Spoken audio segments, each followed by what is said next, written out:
요즘 저는 회복을 주제로 설교하고 있습니다. 여러분 다 잊어버리셨죠? 지금까지 무슨 얘기를 했는지 다 잊어버리셨을 것 같아서 제가 복습을 좀 시켜드리겠습니다. 자, 회복의 첫 번째 원리는 절망이었습니다. 절망으로 시작했습니다. 절망, 나는 할 수 없다. 여러분, 병을 고치기 위해서 첫 번째로 필요한 것은 정확한 진단입니다. 그죠? 정확한 진단을 해본 결과 어땠습니까? 나는 누구였습니까? 나는 인간이었습니다. 주제 파악을 해야 됩니다. 나는 인간입니다. 하나님이 아닙니다. 또 나는 죄인입니다. 문제가 많은 죄인입니다. 내 힘으로는 문제를 해결할 능력이 없는 것을 알았습니다. 나는 과거를 바꿀 수 없고요. 사람을 바꿀 수도 없습니다. 또 죄를 극복할 수도 없습니다. 한마디로 그래서 절망이었습니다. 자, 회복의 두 번째 원리는 무엇이었습니까? 소망이었습니다. 왜 소망입니까? 하나님은 하실 수 있습니다. 그죠? 나는 할 수 없지만 그러나 하나님은 하실 수 있음을 믿는 것입니다. 여러분, 치유 과정에서 두 번째는 치유자이신 하나님을 믿는 것입니다. 나는 무능하지만 그럼에도 불구하고 희망이 있습니다. 왜 희망이 있습니까? 나에게는 누가 있습니까? 하나님이 계십니다. 하나님은 어떤 분이십니까? 나를 사랑하시고 하나님은 나를 회복시킬 능력이 있으시기 때문입니다. 그래서 하나님께 도움을 구하라 그랬습니다. 하나님, 나의 주인이 되어 주세요. 하나님, 나를 다스려 주세요. 하나님, 나를 도와주세요. 자, 세 번째, 회복의 세 번째 원리는 무엇입니까? 행동입니다. 행동. 맡기라 그랬습니다. 맡기라. 구설이 서말이라도 꿰어야 보배라 그랬습니다. 믿기만 하면 안 됩니다. 믿는다면 행동해야 됩니다. 어떤 행동을 해야 됩니까? 맡겨야 됩니다. 내 문제를 하나님께 맡겨야 됩니다. 수고하고 무거운 나의 짐을 계속 지고 있지 말고 하나님께 맡겨야 됩니다. 하나님께 맡겨야 하나님의 나를 도와주실 수 있는 거죠. 자, 회복의 네 번째 원리는 벗어나라였습니다. 어디에서 벗어나는 것입니까? 죄책감에서 벗어나는 것입니다. 내 상처는 대부분 과거와 관계가 있습니다. 과거에 지은 죄가 계속해서 오늘의 나를 붙잡고 있는 거죠. 그것을 가리켜 죄책감이라고 하는 것입니다. 죄책감이 나를 병들게 합니다. 죄책감에 사로잡힌 사람은 과거에 사로잡힌 사람입니다. 앞으로 나가지 못합니다. 죄책감에서 벗어나는 방법은 무엇입니까? 나의 상처를 하나님께 고백하고 또 내가 신뢰하는 사람에게 고백하는 것입니다. 내 속에 비밀이 많을수록 마음의 병도 많아지는 것입니다. 내 상처를 하나님과 사람에게 고백할 때 죄사함과 치유를 경험하게 된다 그랬습니다. 자, 회복의 다섯 번째 원리, 지난 시간입니다. 변화를 받으라. 치유의 주체는 하나님이십니다. 하나님이 우리를 치유하십니다. 그런데 우리도 할 일이 있습니다. 자, 하나님이 우리를 고치실 때 우리가 해야 할 일은 무엇입니까? 우리가 해야 할 일, 로마서 12장 2절 말씀처럼 하라 그랬죠. 마음을 새롭게 함으로 변화를 받아야 한다 그랬습니다. 변화는 마음을 새롭게 함으로 시작됩니다. 이것은 내가 해야 됩니다. 그런데 어떻게 마음을 새롭게 할 수 있습니까? 어떻게 마음을 새롭게 할 수 있나요? 마음의 시작은 어디입니까? 마음의 시작은 머리, 생각이라 그랬습니다. 머리에서 생각이 모여서 쭉 내려와서 가슴에 마음이 되는 것입니다. 따라서 먼저 생각을 새롭게 해야 됩니다. 부정적인 생각을 버리고 긍정적인 생각을 하라 그랬습니다. 부정적인 사람을 멀리하고 긍정적인 사람을 가까이 하라 그랬습니다. 문제만 자꾸 생각하지 말고 하나님을 생각하라 그랬습니다. 할 수 없다, 틀렸다, 못한다 이러지 말고 하나님이 도우시면 능히 할 수 있다고 생각하라 그랬습니다. 기분 따라 자꾸 살지 말고 말씀 따라 살라 그랬습니다. 그리고 한 번에 다 고치려고 하지 말고 한 번에 하나씩 하루하루 승리하면 된다 그랬습니다. 자, 오늘 회복의 여섯 번째 원리인데요. 회복의 여섯 번째 원리는 관계를 회복하라입니다. 한번 같이 읽어볼까요? 관계를 회복하라. 관계를 회복하라. 우리 인생에서 가장 중요한 것은 무엇입니까? 여러분 인생에서 가장 중요한 게 무엇입니까? 돈인가요? 돈 중요하죠. 건강인가요? 건강 중요하죠. 돈보다 건강이 더 중요하죠. 그런데 제가 질문하는 것은 가장 중요한 것은 무엇입니까? 관계가 중요합니다. 관계가 돈보다 건강보다 더 중요합니다. 인간의 행복은 관계에 달려 있습니다. 관계가 좋아야 행복하고요. 관계가 나쁘면 불행할 수밖에 없습니다. 아무리 돈이 많아도, 아무리 성공해도, 아무리 건강해도, 심지어 아무리 열심히 교회를 다녀도 관계가 나쁘면 불행할 수밖에 없습니다. 자, 어떻게 관계를 좋게 할 수 있겠습니까? 나빠진 관계를 어떻게 회복할 수 있겠습니까? 자, 관계를 회복하는 비결 첫 번째가 따라해 보세요. 용서. 따라해 보시죠. 용서. 두 번째 또 따라해 보세요. 사과. 다시 말씀드립니다. 잘못한 관계를 회복하기 위해서 꼭 필요한 두 가지는 첫째가 용서고 두 번째가 사과입니다. 잊지 마십시오. 관계 회복을 위해서 필수적인 것 두 가지는 용서와 사과입니다. 나에게 상처 준 사람을 용서해야 하고요. 내가 상처 준 사람에게 사과해야 됩니다.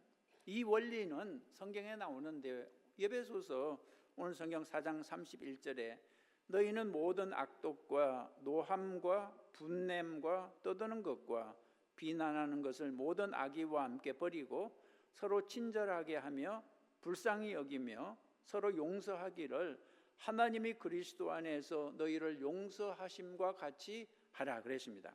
자, 오늘 이 관계 회복의 비결인 용서와 사과에 대해서 말씀을 드리겠습니다. 첫째는 나에게 상처 준 사람 용서하기. 둘째는 내가 상처 준 사람에게 사과하기. 이 두 가지에 대해서 말씀드리겠습니다. 여러분 이제 설교 노트를 한번 보시면서 주보에 설교 노트 보시면서 말씀을 받으시죠. 1번이 용서하기인데요. 나에게 상처 준 사람 용서하기. 먼저 Y에 대해서 생각해 보겠습니다. 왜 용서해야 되나요? 나에게 상처 준 사람을 용서해야 하는 이유는 무엇입니까? 자, 빈칸을 한번 채워보시죠. 빈칸 1번이 누가 나를 용서하셨기 때문입니다. 하나님이 나를 용서하셨기 때문입니다. 용서는 누가 시작을 하냐 그러면 하나님이 시작하셨습니다. 하나님이 먼저 우리를 용서해 주셨습니다. 골로새서 3장 13절에 피차 용서하되 주께서 너희를 용서하신 것 같이 너희도 그리하고. 용서하되 누구처럼 하라고요? 주께서 너희를 용서하신 것 같이, 하나님이 우리를 용서해 주신 것 같이 너희도 서로 용서하라 했습니다. 그럼 하나님이 우리를 어떻게 용서해 주셨습니까? 여러분 이것이 중요합니다. 하나님이 우리를 어떻게 용서해 주셨습니까? 자, 성경 로마서 5장 8절에 우리가 아직 죄인 되었을 때에 그리스도께서 우리를 위하여 죽으심으로 하나님께서 우리에 대한 자기의 사랑을 확정하셨느니라.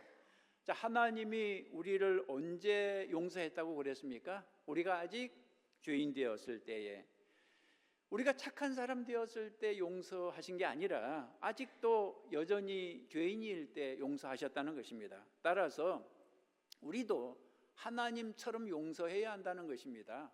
상대방이 아직도 죄인일 때 용서해야 한다는 거죠.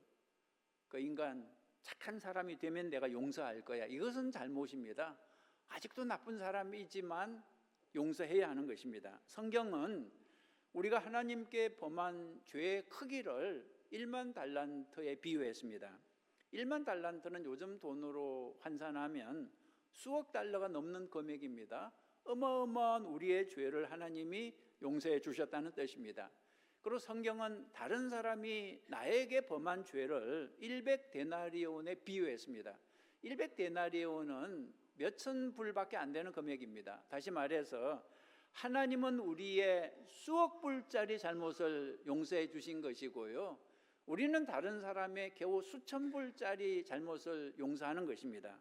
여러분, 내가 받은 용서를 먼저 기억해야 됩니다. 어마어마한 용서를 내가 먼저 받았다는 사실을 기억해야 됩니다. 그러면 그걸 기억하면 다른 사람의 그 작은 잘못을 능히 용서할 수 있다는 것입니다. 하나님이 나를 먼저 용서해 주신 것, 그것을 잊지 마십시오. 자, 두 번째, 왜 용서해야 되나요? 설교 노트 보시면 원한은 누구에게 해롭기 때문이다? 나에게 해롭기 때문입니다. 욥기 5장에 나오죠. 분노가 미련한 자를 죽이고 시기가 어리석은 자를 멸하느니라. 여러분, 화를 내고 미워하는 것은 나 자신을 해치는 것입니다. 욥기 18장 4절에 울분을 터뜨리며 자기 자신을 찢는 사람아 그랬습니다. 분노는 누구를 찢는 것입니까? 나 자신을 찢는 것입니다. 나 자신을 해치는 것입니다. 분노는 내 건강을 해치고요, 내 영혼을 해치는 것입니다. 여러분, 미워하고 화를 내면 기분이 좋아지나요? 그렇지 않습니다. 미워하고 화를 내는 것은 마치 독약을 마시는 것과 같습니다. 욥기 21장에 어떤 사람은 죽도록, 다시 말해 죽을 때까지 평생 기운이 충실하여 안전하며 평안하고 그의 그릇에는 젖이 가득하며 그의 골수는 윤택하고, 이렇게 행복한 사람이 있습니다. 그런데 반대로 불행한 사람도 있습니다. 어떤 사람은 마음의 고통을 품고 죽음으로 행복을 맛보지 못하는도다. 왜 그럴까요? 왜 이런 차이가 있을까요? 왜 어떤 사람은 평안하고 행복한데 왜 어떤 사람은 고통을 품고 불행할까요? 원망하고 미워하기 때문입니다. 연구 결과에 따르면 사람의 감정 중에 원한이 건강에 제일 해롭다고 그럽니다.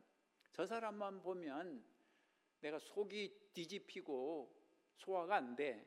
혹시 이렇게 말한 적이 있으십니까? 의학적으로 볼 때 그것은 사실이라고 그래요. 누구를 미워하면 속이 불편하고 소화가 잘 되지 않는 거죠. 닥터 맥밀런이라는 사람이 이렇게 말했습니다. 우리 몸에서 가장 큰 문제를 일으키는 두 가지는 죄책감과 원한이다 그랬습니다. 죄책감과 원한이 우리 몸에서 온갖 질병을 일으킨다는 뜻입니다. 요즘 사람들은 웰빙 음식을 참 좋아합니다. 웰빙 음식 좋아하시죠? 오늘 아침에도 그렇게 드시고 오셨죠? 몸에 좋은 음식이라면 뭐 비싼 돈을 주고도 사 먹습니다. 그런데 몸에 좋은 음식 먹는 것도 중요하지만 그것보다 더 중요한 것이 있는데, 몸에 나쁜 음식을 먹지 말아야 됩니다. 맞죠? 한쪽으로 아무리 뭐 보약을 먹어도 다른 한쪽으로 독약을 먹으면 그게 무슨 소용이 있겠습니까? 원한은 우리 몸의 독약과 같은 것입니다. 원한은 우리 몸과 마음, 정신, 그리고 영혼까지 해치는 것입니다. 원한은 우울증과 스트레스, 그리고 피로감을 우리에게 가져다 줍니다. 나에게 상처 준 사람을 계속 붙잡고 생각하는 것은 스스로 피를 말리는 것입니다. 왜 그런 짓을 하냐 그거죠. 그렇게 하면 아무리 세월이 지나도 상처가 아물지 않습니다. 그래서 원한을 품는 것은 마치 일종의 자해 행위입니다. 정신적인 자살과 같습니다. 그러므로 누구를 위해서? 나 자신을 위해서. 나 자신을 위해서 나에게 상처 준 사람을 용서해야 하는 것입니다. 하나님이 용서하라고 말씀하시는 것은 누구를 위해서입니까? 나를 위해서입니다. 나를 보호하기 위해서. 나를 사랑하니까 그렇게 말씀하시는 거죠. 자, 세 번째로, 여러분 설교 노트 또 보시면 세 번째로 용서해야 하는 이유는 나도 미래의 용서가 필요하기 때문입니다.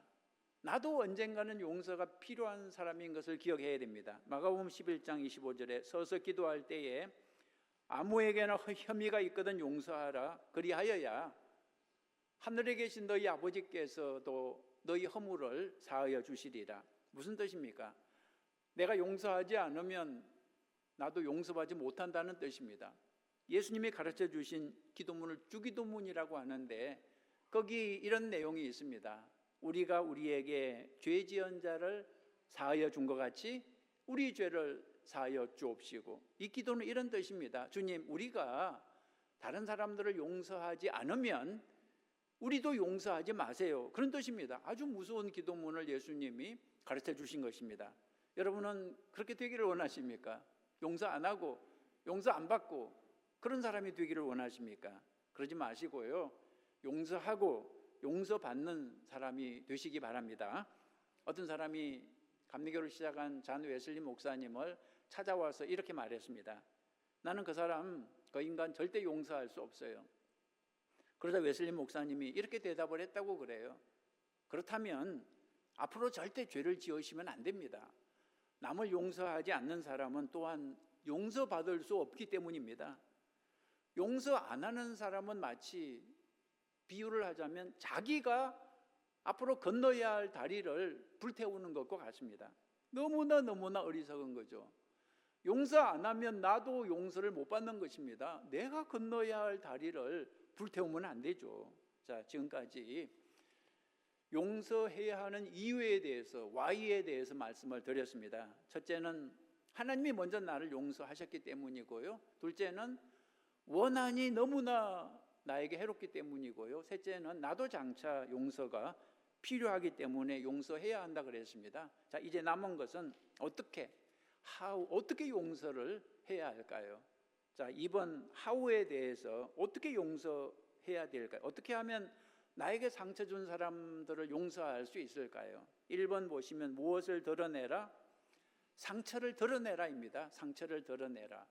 상처를 감추고 있으면 치료할 수 없습니다. 먼저 상처를 드러내야 됩니다. 여러분, 교통사고를 당해서 병원에 실려가면 제일 먼저 상처 입은 부위의 옷을 잘라내는 거 아십니까? 옛날에 그런 적이 있어서 병원에 가보니까 막 가위로 그 좋은 옷을 막 잘라내더라고요. 상처가 보이지 않으면 치료할 수 없습니다. 상처를 드러내야 치료할 수 있는 것입니다. 내 속에 있는 그 숨어있는 상처를 어떻게 드러낼 수 있을까요? 여러분, 이렇게 해보세요. 눈에 보이게, 그 상처를 눈에 보이게 적어보세요. 예를 들어서 부모님의 어떤 말이 나에게 상처를 주었으면 그것을 노트에 한번 적어보라는 거죠. 예를 들어, 너는 아무짝에도 쓸모없어, 너는 싹수가 노래, 이런 말을 부모님께 들어서 상처를 받았으면 그것을 종이에 적어보라는 것입니다. 학교 다닐 때 선생님의 어떤 말이 나에게 상처를 주었으면 그것을 적어보라는 것입니다. 친구가 했던 말이 나에게 상처를 주었으면 그것을 종이에 적어보라는 것입니다. 여러분, 상처를 드러내야 그 다음에 치료할 수 있습니다. 내 상처를 속에 감추고 있으면 용서할 수가 없습니다. 자, 두 번째로 용서하는 법. 상대방이 잘못을 뭐 할 때까지 기다리지 말라. 상대방이 잘못을 인정할 때까지 기다리지 말라입니다. 상대방이 나에게 잘못했다고 말할 때까지 기다리지 말라는 것입니다. 상대방이 착한 사람이 될 때까지 기다리지 말라는 것입니다. 그 사람은 영원히 착한 사람이 안 될 수도 있습니다. 자, 용서는 아까도 말씀드렸죠. 누구를 위해 하는 것입니까? 그 사람을 위해서 아니죠. 나를 위해서 하는 것입니다. 나를 치유하기 위해서 용서하는 것입니다. 그 사람이 용서를 구하든 구하지 않든 상관없이, 그 사람이 착하든 착하지 않든 상관없이 무조건 용서해야 하는 이유가 여기에 있습니다. 용서는 나를 위해 하는 것입니다. 용서해야 내가 회복되는 것입니다. 자, 세 번째 용서하는 법은 어떻게 용서하라? 계속입니다. 계속 용서하라. 몇 번이나 용서해야 되나요? 마태복음 18장에 답이 있죠. 형제가 내게 죄를 범하면 몇 번이나 용서하여 주리이까? 7번까지 하오리이까? 예수께서 이르시되 내게 이르노니 7번뿐 아니라 7번을 70번까지라도 할지니라. 예수님의 말씀은 계속 끝없이 용서해야 한다는 것입니다. 용서는 한 번만 하고 끝나는 사건이 아닙니다. 왜냐하면 미운 감정이 그렇게 쉽게 사라지지 않습니다. 좀 있으면 다시 살아나요. 그럴 때마다 다시 용서해야 하는 거죠. 그래서 예수님도 70번씩 7번이라도 용서하라고 말씀하신 것입니다. 자, 나에게 상처 준 사람을 내가 완전히 용서했는지 어떻게 알 수 있을까요? 나에게 상처 준 그 사람을 내가 완전히 용서했는지 어떻게 알 수 있을까요? 자, 그 사람을 생각해도 더 이상 속상하지 않으면 된 것입니다. 속상하지 않으면 된 것입니다. 그 사람의 삶을 축복해 달라고 기도할 수 있으면 된 겁니다. 그러면 용서한 겁니다. 그 사람을 생각할 때 왠지 불쌍한 생각이 들면 이제 완전히 놓아준 것입니다. 그 사람을 생각해도 더 이상 상처가 느껴지지 않을 때까지 용서하고 또 용서하라는 것입니다. 사실 어떻게 나를 배신한 그 사건을, 그 사람을 잊을 수 있겠습니까? 잊을 수 없죠. 그러나 고통은 없앨 수 있습니다. 고통을 떠나보낼 수 있습니다. 자, 네 번째로 용서하는 법. 빈 의자 기법 혹은 편지를 써라입니다. 빈 의자 기법 혹은 편지를 써라. 이게 뭐냐 그러면 여러분, 때로는 내가 용서를 하고 싶어도 그 사람을 만날 수 없을 때가 있습니다. 멀리 본토로 이사를 가서 또 한국으로 이사를 가서 혹은 이미 세상을 떠난 경우도 있죠. 그런 상황일 때는 어떻게 해야 되나요? 그 사람을 다시 만나기 힘들 때 사용하는 방법이 바로 빈 의자 기법입니다. 빈 의자 기법은 이렇게 하는 것입니다. 빈 의자를 앞에다 놓고 나에게 상처 준 그 사람이 거기 앉아 있다고 상상하면서 말을 하는 것입니다. 당신에게 할 말이 있어요. 당신이 나에게 이런저런 상처를 주었어요. 그러나 나는 당신을 용서하겠어요. 왜냐하면 하나님께서 나를 용서하셨고 원망은 나에게 너무 해롭고 나도 미래의 용서를 받아야 할 사람이기 때문이에요. 그래서 나는 당신을 용서하고 이제 놓아주겠어요. 이렇게 빈 의자에 대고 혼자서 말을 하는 것입니다. 자, 또 하나 방법이 있습니다. 편지를 쓰는 것입니다. 이건 붙이지 않을 편지를 쓰는 것입니다. 당신이 나에게 이런저런 상처를 주었어요. 그 상처에 대해서 자세히 쓰는 거죠. 그리고 편지 끝에 이렇게 쓰는 겁니다. 그렇지만 오늘부터 나는 당신을 용서합니다. 왜냐하면 하나님께서 나를 용서하셨고 원망은 나에게 너무 해롭고 나도 미래의 용서가 필요하기 때문입니다. 여러분, 이렇게 하는 것이 꼭 장난 같지만 아무 소용이 없을 것 같지만 그렇지 않습니다. 효과가 있습니다. 그렇게 해서 내 마음의 상처를 치유할 수 있는 것입니다. 자, 다섯 번째, 심판은 누구에게 맡기라? 하나님께 맡기라입니다. 어떤 사람은 용서하지 못하는 이유를 이렇게 말하더라고요. 내가 그 사람을 용서하면 그 사람은 아무 벌도 받지 않을 텐데 그건 너무 불공평해요. 아닙니다. 그렇지 않습니다. 여러분, 그 사람은 내가 용서를 해도 여전히 벌을 받습니다. 내가 용서한다고 해서 그 사람이 벌을 안 받는 게 아닙니다. 벌은 누가 주는 것입니까? 하나님이 주시는 거죠. 성경은 하나님이 반드시 심판하신다고 말했습니다. 그러므로 하나님께 심판을 맡기는 거죠. 하나님께서 잘 알아서 처리하실 것입니다. 하나님은 의로우신 재판장이십니다. 그래서 우리는 지옥의 존재를 믿어야 됩니다. 예수님도 천국보다 지옥에 대해서 더 많이 말씀을 하셨어요. 만일 지옥이 없다면 히틀러 같은 살인자도 아무 벌을 받지 않을 텐데 그것은 정말 공정하지 않습니다. 그래서 성경은 심판이 반드시 있다고 말하죠. 히브리서 9장에 한 번 죽는 것은 사람에게 정해진 것이요, 그걸로 끝나는 게 아닙니다. 그 후에는 심판이 없으리니 아닙니다. 있으리니 그랬습니다. 여러분에게 상처 준 그 사람을 놓아주는 겁니다. 심판을 하나님께 맡기는 겁니다. 그때 하나님의 평강이 우리에게 임하시죠. 골로새서 3장에 그리스도의 평강이 너희 마음을 주장하게 하라. 내 마음을 원한으로 가득 채워 놓으면 하나님의 평강이 우리에게 들어올 수 없습니다. 원한을 삐워내야 하나님의 평강이 임하는 거죠. 자, 지금까지 용서하기에 대해 말씀드렸습니다. 용서하기. 관계 회복의 원리는 크게 두 부분이라 그랬죠. 첫째가 하나가 용서하기고요. 다른 하나는 무엇이라 그랬습니까? 사과하기입니다. 이제 사과하기에 대해서 말씀을 드리겠습니다. 사과하기. 나에게 상처 준 사람은 내가 용서해야 하고 내가 상처 준 사람은 사과해야 됩니다. 사람들은 내가 상처 받은 것만 기억하는데 분명한 것은 나도 다른 사람에게 상처를 준다는 것입니다. 내가 상처 준 사람에게는 사과해야 됩니다. 뭐 꼭 그렇게까지 할 필요가 있나요? 사과까지 할 필요가 있나요? 대답은 yes, 있습니다. 자, why 1번 여러분 설교노트 보시면 why에 대해서 왜 사과해야 되나요?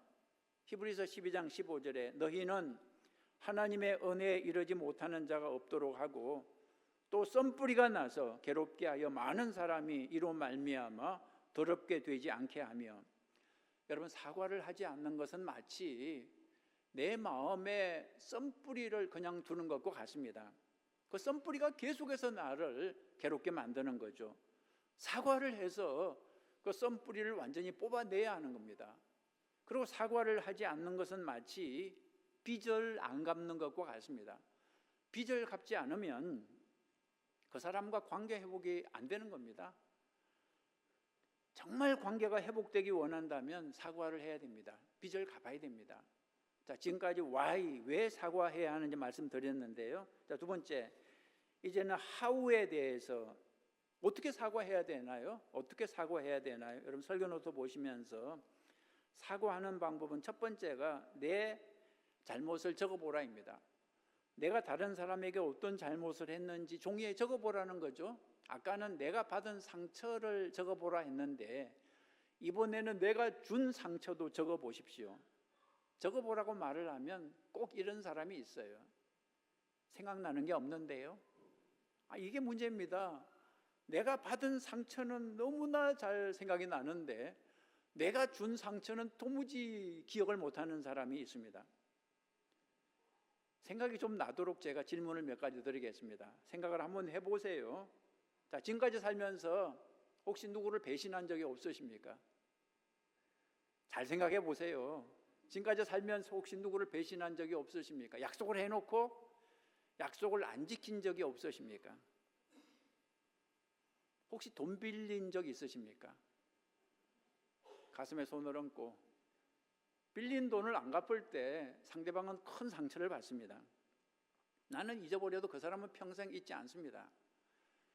가족이나 친구에게 심한 말을 한 적이 없으십니까? 가족이나 친구에게, 자식들에게 심한 말 한 적이 없으십니까? 은혜를 입었는데 아직도 갚지 못한 사람이 있지 않습니까? 감사의 표시를 못한 사람이 있지 않습니까? 이 정도면 생각나는 사람이 분명히 있을 것입니다. 내가 상처 준 사람들을 적어보라는 것입니다. 자, 두 번째로 설교 노트 보시죠. 나라면 어떻게 사과를 받고 싶은지 생각하라입니다. 누가복음 6장 31절에 남에게 대접을 받고자 하는 대로 너희도 남을 대접하라. 내가 사과를 받는다면 어떤 식으로 받고 싶을까? 이걸 생각하라는 거죠. 내가 받고 싶은 그대로 상대방에게도 다른 사람에게도 사과하라는 것입니다. 여러분 사과를 할 때 기억해야 할 세 가지가 있습니다. 사과를 할 때 참 조심해야 될 것. 첫째가 시기입니다. 시기, 타이밍. 타이밍을 잘 생각해야 됩니다.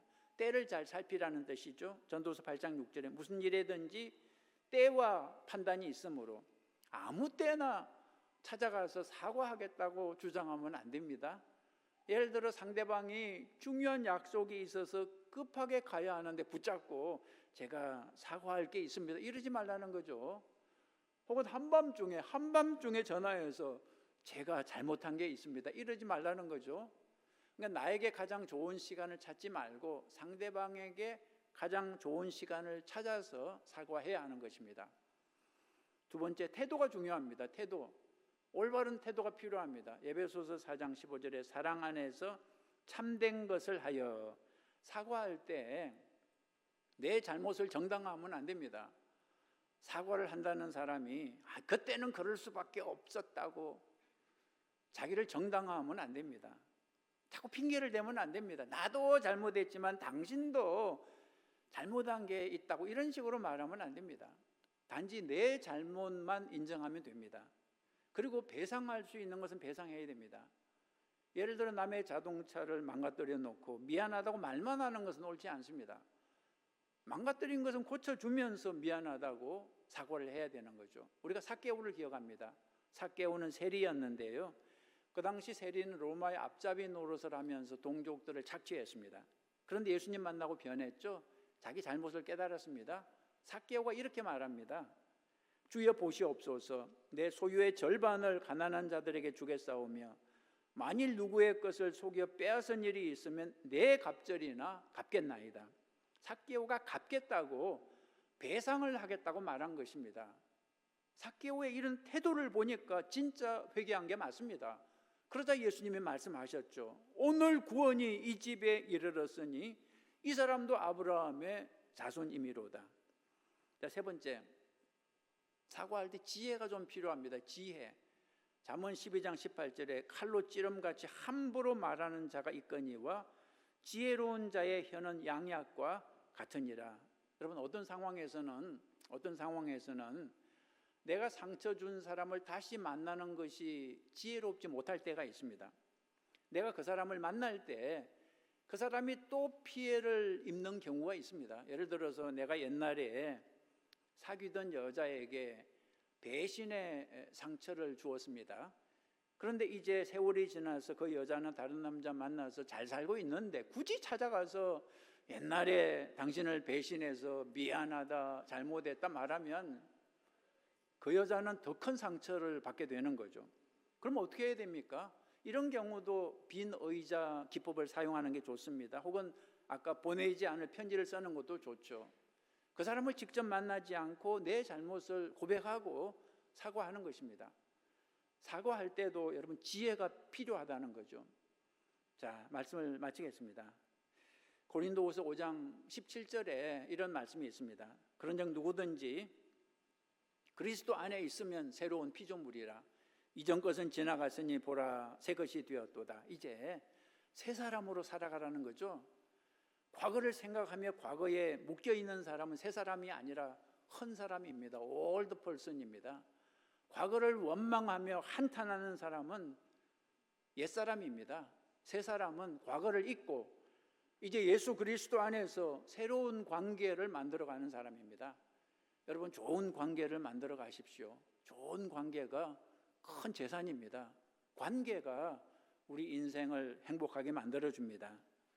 다른 사람 눈에 눈물 나게 하면 자기 눈에 피눈물 난다는 옛날 말이 정말 맞는 말입니다. 다른 사람에게 상처 주지 마십시오. 다른 사람에게 용서를 베풀어 주시기 바랍니다.